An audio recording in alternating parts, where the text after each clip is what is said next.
Hi everyone, it's Jesse Bergman, and I'm back again for part 3 of how to play Battle for Solaria.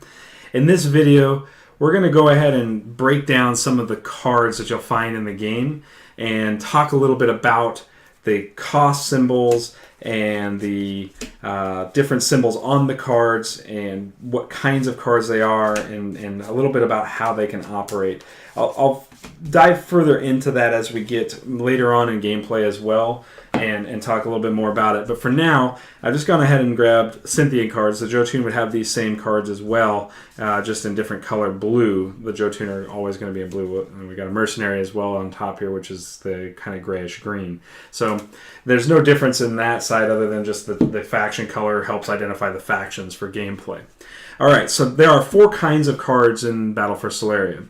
On the upper left-hand corner of every card is a different symbol in a different color. So the green upward arrow symbol, which we see here on the defense override, up on the upper left-hand side, that is called Influence Threshold.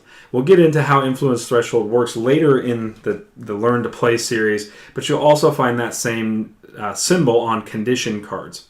Tactic and condition cards are our best suited cards for our influence row. So when we're playing influence cards, if we have these cards in our hand, these are the best cards to play here.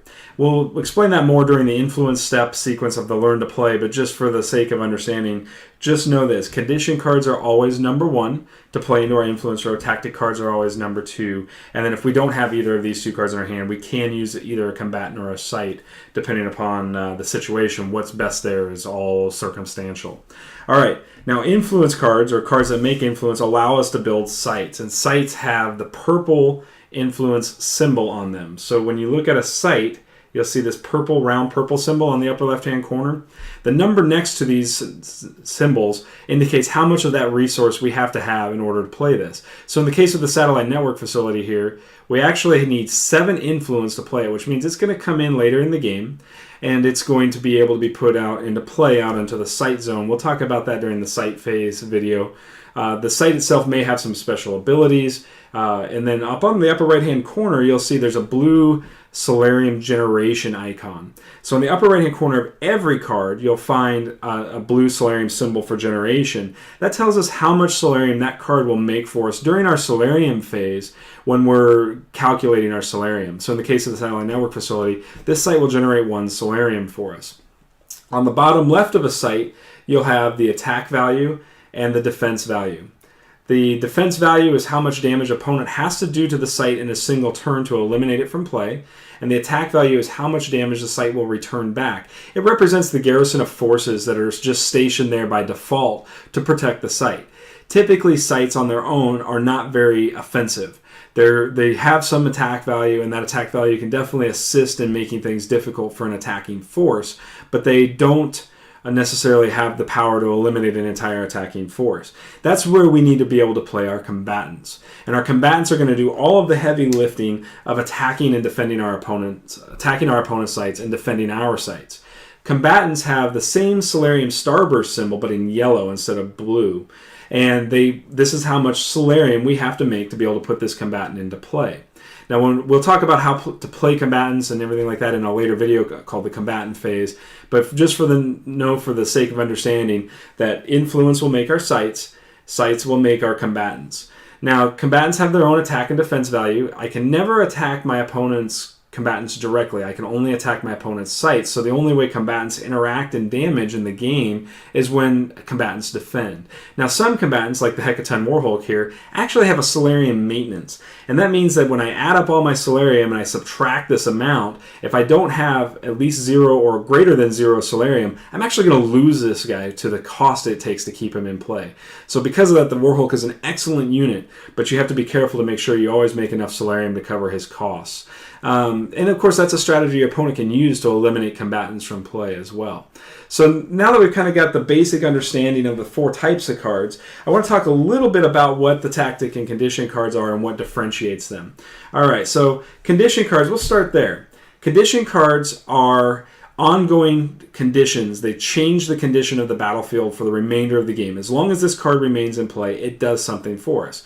In the case of the Master Mining Program, the card doesn't have any description text, which would usually be what you would find on a condition card. What it has instead is it generates 2 resource points called solarium. What's important about that is condition cards are one of the most difficult cards to remove in the game. So they're typically very stable.